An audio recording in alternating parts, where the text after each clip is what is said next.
بس انہی کی سیرت سے کچھ باتیں آپ کے بیچ رکھ کے میں بات ختم کر لوں گا۔ میرے سرکار غوث پاک کی سیرت دیکھیے، آج اپنے حالات کا جائزہ لیں۔ 11ویں شریف کا لنگر ہوتا ہے، لڑ جاتے ہیں پلیٹوں کے چکر میں، میری تو نے پلیٹ ہی توڑ ڈالی۔ بانٹنے والے کے کپڑے نوچ لیتے ہیں، ارے میں پکا 11ویں والا ہوں بھائی۔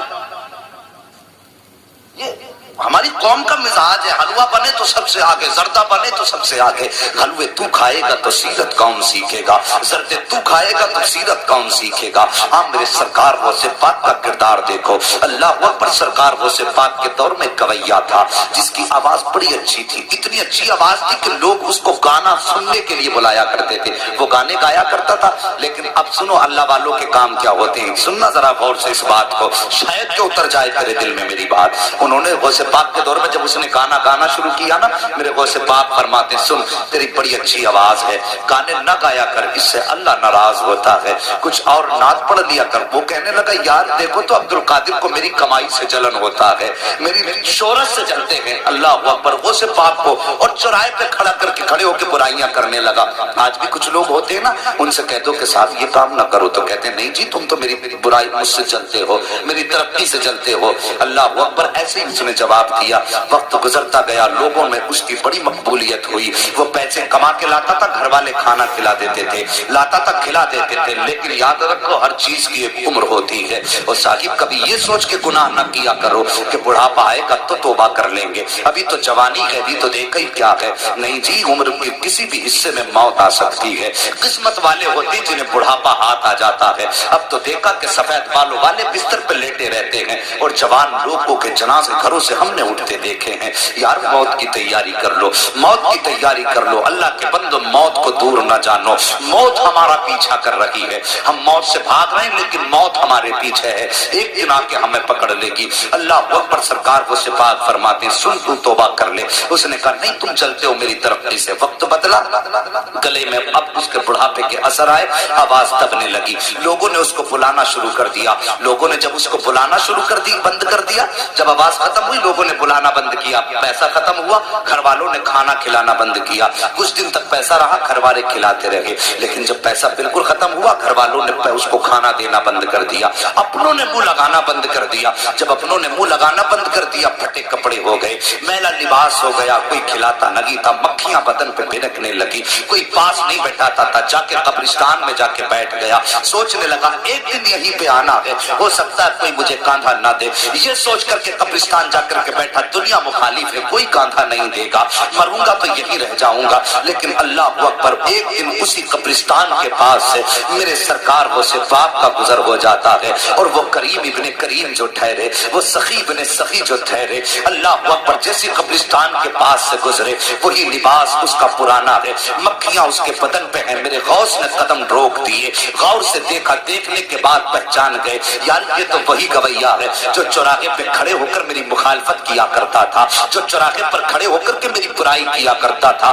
آپ گئے، اپنے شاگرد کو بلایا، بلانے کے بعد آپ نے کچھ پیسوں کی تھیلی دی اور اپنے شاگرد کے ہاتھ میں دے کر کے کہا جاؤ قبرستان چلے جاؤ، وہاں پر ایک غریب بیٹھا ہوا ہے، اس کو جا کر کے یہ پیسہ روپیہ جا کر کے دے دو۔ اللہ اکبر، جیسی وہ لے کر کے چلا، غوث پاک فرماتے ہیں نام مت بتانا کس نے دیا ہے ورنہ وہ شرمندہ ہو جائے گا۔ آج اپنی زندگی کا آپ جائزہ لیجئے، اگر زکات بانٹتے ہیں تو کیمرے لگا کے بانٹا کرتے ہیں، خیرات تقسیم کرتے ہیں تو کیمرے لگا کے تقسیم کیا کرتے ہیں۔ یار ہم نے کوئی نیکی کی تو اللہ کو دکھانے کے لیے کی یا بندوں کو دکھانے کے لیے کی ہے؟ اگر دنیا کو دکھانے کے لیے کرتے ہو تو یہ نیکی تمہارے منہ پہ مار دی جائے گی، اگر اللہ کو دکھانے کے لیے کر رہے ہو تو پھر کسی کی پرواہ نہ کرو، کوئی دیکھے نہ دیکھے، بس یہ سوچا کرو کہ یا تو خدا دیکھے یا مدینے والا مصطفیٰ دیکھ لے، اور کسی کی غربت کا تماشا نہ اڑایا کرو۔ آج لائنیں لگتی ہیں، رمضان کا مہینہ آئے گا، خیرات بانٹیں گے دولت والے، اعلان کریں گے اس کی طرف سے کمبل بٹ رہے ہیں، وہ غریب جا کے بیٹھ جاتے ہیں، شرم نہیں آتی؟ انتظار کراتے ہو، آگے بڑھو، وقت بہت کم ہے صاحب۔ میں کہتا ہوں کوئی بھی کام کرنا ہو اللہ کی رضا کے لیے کیا کرو، ہمیں مرنا ہے، بس بس یہ یاد رکھو ہمیں حسنین کے نانا کو منہ دکھانا ہے، مولا علی کا بھی سامنا کرنا ہے، صاحب ان کا سامنا کرنا ہے، کس منہ سے سامنا کرنا یہ تجھے اور مجھے سوچنا پڑے گا۔ سرکار غوث پاک فرماتے ہیں جا کے اسے بتانا مت کس نے دیا ہے۔ یہ آیا مرید لے کر کے، آنے کے بعد قبرستان میں کسی غریب کے ہاتھ میں جا کے جب تھیلی رکھی نا، اس نے یوں چہرہ اٹھایا اور دیکھ کے آنکھوں میں آنسو آ گئے، کہنے لگا یار یہ تو بتا دے، پورے شہر کے اندر کسی نے مجھے منہ تک نہیں لگایا، کوئی مجھے ایک وقت کا کھانا دینے تیار نہیں ہے، یہ بتا یہ اتنا احسان کس نے کر دیا ہے؟ کون ہے اتنا مہربان جو مجھ سے اتنا پیار کرتا ہے؟ شاگرد کہتا ہے مجھے دینے کا حکم ہے، بتانے کا حکم نہیں دیا گیا ہے۔ یہ کہہ کے شاگرد جب چلنے لگا اس نے کہا ٹھہر مجھے پتا ہے۔ اللہ اکبر، جیسی وہ واپس آیا ہے وہ مرید شاگرد آ گیا، سرکار وہ پاک پڑھانے میں مصروف ہیں، جب واپس آیا تو آ کر کے وہی فقیر بھکاری دروازے پہ کھڑا ہو گیا۔ میرے غوث اپنی جگہ سے اٹھ کے کھڑے ہو گئے، ہاں یہ آئینہ ہے آج کے پیروں کے لیے جن کے پاس غریبوں سے ملنے کا ٹائم نہیں ہوتا ہے، ان پیروں کے لیے جو امیروں کے یہاں پہ صبح و شام گزارا کرتے ہیں، غریب دروازے پہ آئے تو اسے ٹائم دے کے ٹال دیا کرتے ہیں، تجھے جمعرات میں آنا تجھے پیر میں آنا ہے، امیر آ جائے تو آئیے استقبال کیا جاتا ہے۔ یار شرم کرو، تم کتنے بھی بڑے پیر ہو جاؤ غوث پاک سے بڑے پیر نہیں ہو سکتے ہو۔ اخلاق دیکھو میرے غوث پاک کا، جیسے یہ غریب دروازے پر آیا ہے، آ کر کے میرے غوث نے دیکھا کھڑا ہے، اٹھ کے اپنی جگہ سے کھڑے ہو گئے اور فرماتے بتا اب بھی کچھ کمی رہ گئی ہے؟ اتنا سنتا تھا، آنکھوں میں آنسو آئے، ہچکی بھر کے رونا شروع کر دیتا ہے۔ میرے غوث اپنی جگہ سے چلے ہیں، چلنے کے بعد اس کے پاس جا کے کھڑے ہو گئے۔ وہ کہتا ہے کہ سرکار میں تو یہ سوچ رہا تھا ساری زندگی میں نے آپ کی مخالفت چوراہوں پر کی ہے، ساری زندگی میں نے چوراہوں پہ کھڑے ہو کے آپ کی برائی کی ہے، میں یہ سمجھتا تھا میرا دشمن اگر یہاں پہ کوئی سب سے بڑا ہے تو وہ آپ ہیں، لیکن میں سمجھ نہیں پایا تھا آپ اتنے بڑے سخی ہو، اتنے بڑے کریم ہو کہ میں یہ سمجھ نہیں پا رہا ہوں کہ آپ نے میری اتنی بڑی بڑی خطائیں معاف کر دی ہیں۔ اتنا سننا تھا۔ میرے غوث مسکرا کے کہتے ہیں پتا اور بھی کچھ چاہیے؟ اس نے کہا سرکار مجھے یاد ہے ایک بار جوانی میں مجھ سے کہا تھا کہ توبہ کر لے خدا راضی ہو جائے گا، میں نے آپ کی نہیں مانی تھی، اب بس اتنا بتائیے کیا آج توبہ کروں گا تو کیا میرے گناہ معاف ہو جائیں گے؟ میرے غوث مسکراتے ہیں اور کہتے ہیں اللہ ہاتھ بڑھا دے، ہاتھ میں ہاتھ دے دے، صرف توبہ سے گناہ کی معاف نہیں ہوں گے بلکہ اللہ تجھے محبوب بھی بنا لے گا۔ اس نے اتنا سنا ہے، تڑپ کے کہتا ہے سرکار کیا اتنا بڑا کرم بھی ہو سکتا ہے؟ میرے غوث کہتے ہیں ہاتھ بڑھا دے، توبہ کرنا تیرا کام ہے اور تجھ کو ولی بنا دینا یہ عبد القادر جیلانی کا۔ نعرہ تکبیر، نعرہ رسالت، علماء اہل سنت، مسلک اعلی حضرت، جشن غوث الورا، نعرہ تکبیر، نعرہ رسالت۔ ہاں صاحب، انہوں نے تو ذات دن کی برائی کرنے والوں کو معاف کر دیا، اب اپنے گریبان میں جھانک کے ذرا دیکھیے، اگر چوراہے پہ باپ بیٹے کو ڈانٹ دینا تو بیٹا کہتا ہے تم نے میری بے عزتی کر دی، اور پھر کئی دن تک باپ سے نہیں بولتا ہے۔ ہم نے تو بھائیوں کے بیچ ایسی دیواریں دیکھی ہیں یار، بھائی ہوتا ہے۔ اللہ کی قسم بھائی وہ نعمت ہے جس دن یہ چلا جائے گا نا اس دن اس کی قدر معلوم ہوگی، اور تمہیں پتا کیا ہے بھائی کیا ہوتا ہے۔ اگر بھائی کی قدر جاننی ہے تو کوئی پوچھے میرے حسین سے کربلا کے میدان میں جب غازی عباس کی شہادت ہوئی تھی، میرے حسین نے یوں ہاتھ رکھ کے کہا تھا آج حسین کی کمر ٹوٹ گئی ہے اور تجھے بھائی کی طاقت کا اندازہ نہیں ہے، آج بھائی کے خلاف کھڑا ہوا ہے۔ صاحب کب تک لڑو گے، کب تک لڑتے رہو گے؟ ہم نے تو اپنوں کو معاف کرنا نہیں سیکھا، انہوں نے تو دشمنوں کو بھی سینے سے لگایا ہے، پھر کیسے کہتے ہو غوث کا دامن نہیں چھوڑیں گے؟ اللہ اکبر، ہم نے یہاں تک دیکھا ہے حضرت جی، یہاں تک دیکھا ہے کہ بھائیوں کے اختلاف اتنے بڑھ جاتے ہیں کہ گھر کے اندر فنکشن ہوتا، ایک بھائی کے گھر میں فنکشن ہے، دوسرا بھائی دروازہ بند کر کے بیٹھا ہے، بھائی کے بچے پوچھ کے کہتے ہیں ابا بتائیے کیا چچا ہمیں منانے کے لیے آئیں گے؟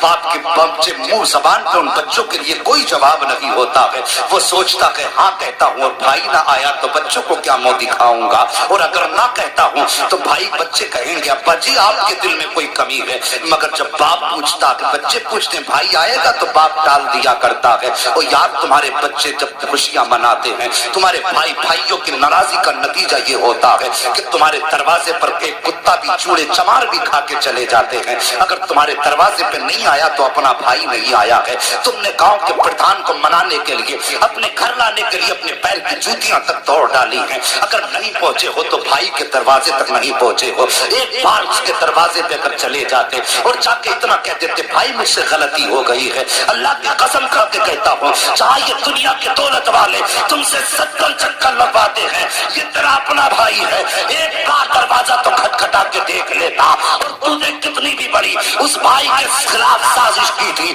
ایک بار اتنا کہہ دیتا کہ بھائی خطا ہو گئی ہے, پھر اس کی آنکھوں میں دیکھتا ماں کی ممتا بھی نظر آتی, باپ کی شفقتیں بھی دکھائی دیتی, خاندان کی محبتیں بھی دکھائی دیتی اور خون کا ابال بھی دکھائی دیتا. وہ کہتا یار چھوڑ دے, جب تو دروازے پہ آ گیا ہے میں نے تجھے معاف کر دیا ہے, تم مجھے معاف کر دے. جب تمہاری یہ ملاقات ہوتی تم مدینے سے صدا آتی اور دونوں بھائیوں ایک دوسرے کو معاف کر کے تم نے مجھے خوش کر دیا ہے. جب یہ مدینے والا کہتا تو رب فرما دیتا جب تم نے مصطفیٰ کو خوش کر دیا ہے میں نے تم کو معافی کا پروانہ عطا فرما دیا.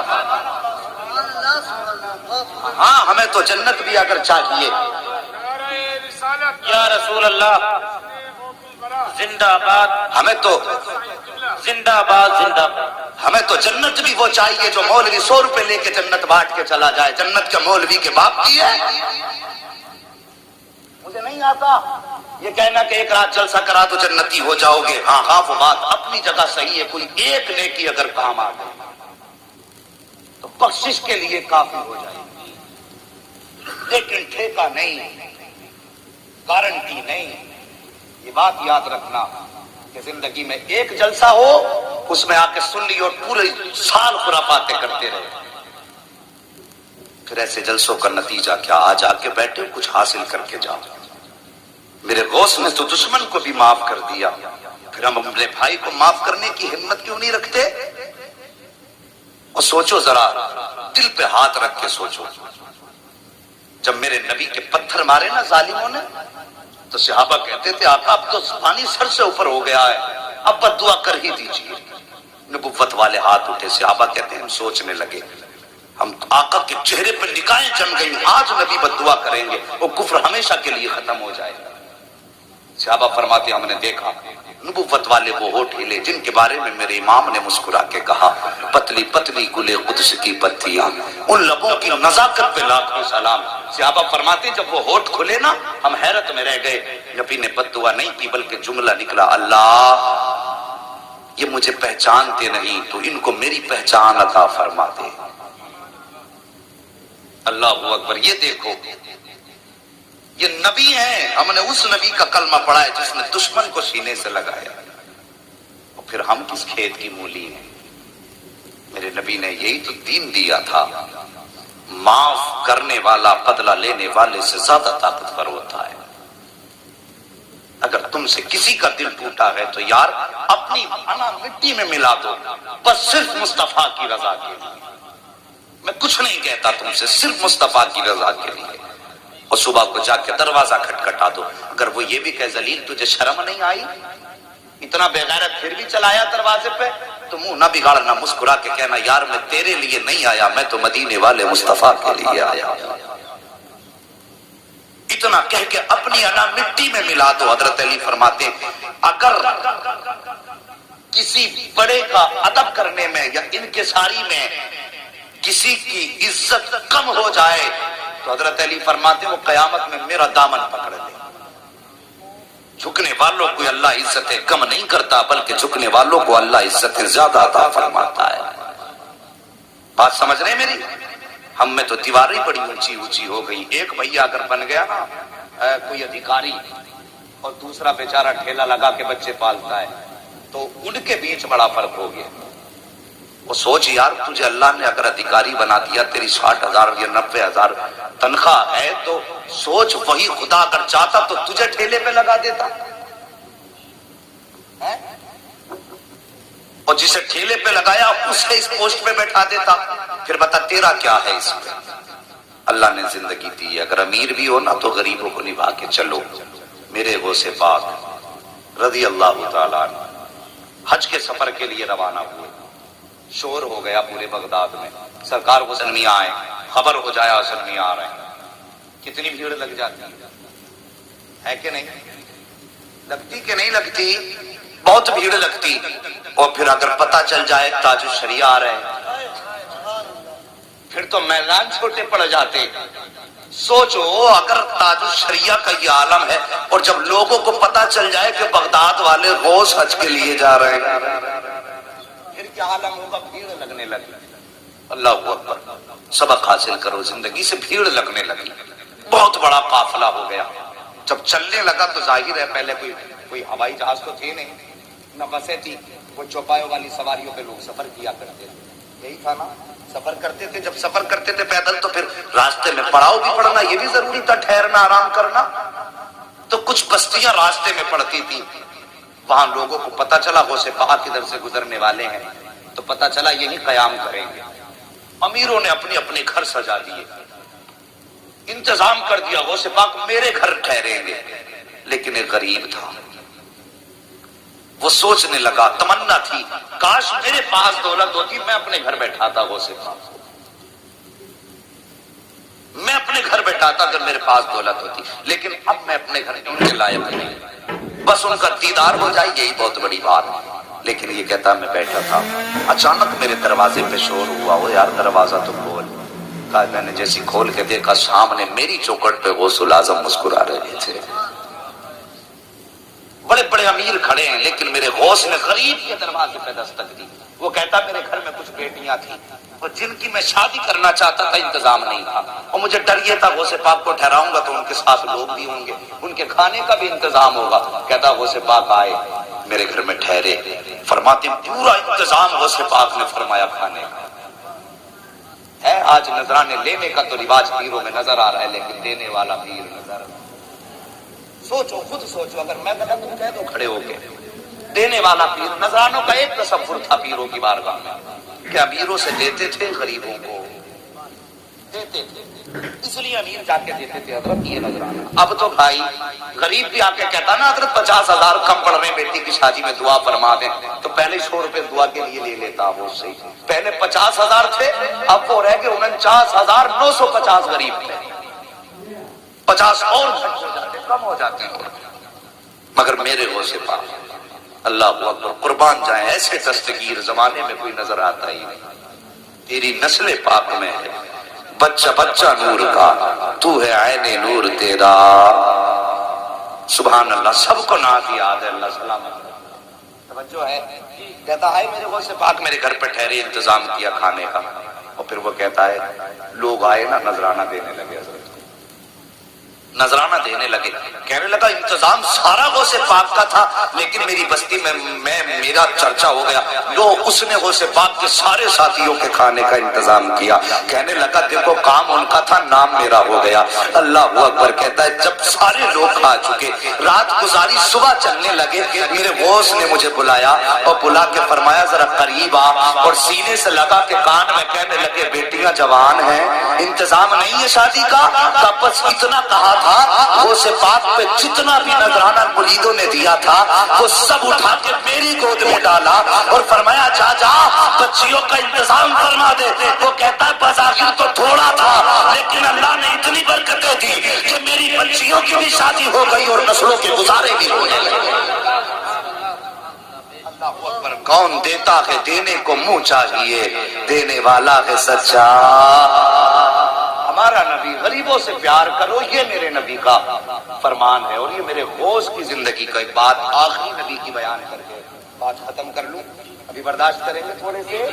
اللہ سلامت رکھ کے سارے بول دو یا رسول اللہ. جی اتنی کنجوسی سے نہیں، اب نبی کے صدقے میں ہاتھ ملے تو اٹھائی دیجئے. میں نے اب تک کسی سے سبحان اللہ کہلوایا بتایا آپ کو، بس چاہتا تھا ذہن منتشر نہ ہو، دل میں بات اترے. لیکن اب ذرا بیداری دکھائیے اور بولیے یا رسول اللہ. اللہ سلامت رکھے. بس توجہ کیجئے میرے نبی نے غریب پروری کیسی فرمائی. توجہ کرنا، بس 10 منٹ رہ گئے. خیریت ہے پیچھے والے لوگ؟ ٹھنڈی ہوا تو نہیں لگ رہی ہے؟ کوئی بات نہیں، یہاں ٹھنڈی برداشت کر لو، قیامت میں گرمی سے غوث پاک بچا لیں گے انشاءاللہ۔ توجہ ہے؟ میرے نبی اللہ اکبر، اتنا غریب پرور، قربان جاؤں۔ ہمیں تو دولت پہ بو ہے، گھمنڈ ہے دولت کا، کیا کرنا ہے یار؟ آج آنکھیں کھلی ہیں تو سب ہمارا ہے، جس دن بند ہو گئی سب پرایا ہے۔ اس پہ نہیں اترانا چاہیے، اس پہ نہیں اترانا چاہیے۔ واصف علی واصف ایک بڑا مشہور شخص گزرا ہے، نے اسکول بنایا، اسکول انٹر کالج جو بھی بنایا، لوگ اس بڑا نرم دل تھا، اس کی بات بہت، اس نے اہم بات کہی تھی۔ اس نے لوگوں نے اس کے پاس آتے ایڈمیشن کرانے کے لیے، تو لوگ کہتے کہ صاحب غریب ہیں فیس نہیں دے پائیں گے، تو کہتا تھا چلو معاف کر دیں۔ کوئی آ کے کہتا غریب ہے فیس نہیں دے پائیں گے، تو لوگ کہتے تھے چلو، پھر کہتا معاف کر دی۔ جو اس کا پرنسپل تھا اس نے کہا سر اگر ایسے ہی معاف کرتے رہیں گے تو دھندا کیسے چلے گا؟ اس ٹائم تو کمائی کا سب سے اچھا سسٹم ہے، اسپتال بنا لو یا کالج بنا لو، سب سے تیز امیر ہونے والا سسٹم، کالج بنا لو یا اسپتال بنا لو، کوئی بھی کتنا دے دیں کتنا دے دیں کچھ پتا نہیں۔ توجہ ہے؟ ہاں برا مت ماننا اگر کسی کا اسکول ہو تو نصیحت حاصل کرنا۔ واصف علی واصف سے پرنسپل نے کہا کہ اگر سر ایسی معاف کرتے رہے تو دھندا کیسے چلے گا؟ اس نے کہا یہ اسکول میں نے پیسہ کمانے کے لیے نہیں بنایا ہے۔ کہا پھر؟ کہا میں نے یہ جو لوگ بھیجے ہیں فری کیے ہیں، اس لیے نہیں کہ یہ لوگ میرے اسکول کو پیسہ دیں، بلکہ اس نے کہا تھا میں اس لیے فیس معاف کر رہا ہوں تاکہ یہ لوگ میرے جنازے میں شامل ہو جائیں۔ یاد رکھنا اس بات، بہت بڑی بات اس نے کہی تھی۔ یہ میں اپنے جنازے کی بھیڑ بڑھا رہا ہوں، کوئی مہربانی نہیں کر رہا ہوں، جنازے کی بھیڑ بڑھا رہا ہوں۔ پتہ چلا اچھے عمل کرو گے تو بھیڑ اچھی ہوگی، لیکن یہ بھی ہوتا ہے پدھان مرے تھے، کتا مرا پدھان کا تو پورا گاؤں تھا، پدھان مرے تو آدھا بھی گاؤں نہیں تھا، اس لیے کہ وہاں تو پدھان کو منہ دکھانے گئے تھے۔ اب جب پدھان ہی مر گئے تو پھر کسے منہ دکھانے جاتے؟ سمجھ رہے ہیں میری بات؟ یہ محاورہ ہے، اگر کوئی برادری یہاں پدھانوں کی ہو تو برا مت ماننا کہ مولوی ہمیں کہہ گیا ہے جی۔ بس سمجھانا چاہتا ہوں کہ جب تک آنکھیں کھلی ہیں تب تک ہمارا ہے، آنکھیں بند ہوئی تو سب پر آیا ہے، سب پر آیا ہے۔ آؤ رب کے قریب ہو جاؤ، اپنے مصطفیٰ کے قریب ہو جاؤ۔ یہ زندگی کا سب سے اہم مشغلہ ہے کہ ہم مصطفیٰ کے قریب ہو جائیں۔ ہم تو غریب رشتہ داروں کو اپنانے سے انکار کر دیتے ہیں۔ اگر کہا جائے کہ یار تجھے اللہ نے اتنی دولت دی ہے، تیری بہن غریب ہے، اسی کی بیٹی لے آ گھر میں مدد کر دے اس کی، تو کہتا ہے کہ یار مدد کر تو دی، 4 لاکھ دے رہا ہوں۔ اور ظالم تیرے 4 لاکھ سے کیا مدد ہو جائے گی؟ اللہ نے تجھے دولت دی ہے، چلا جا بہن کے دروازے پہ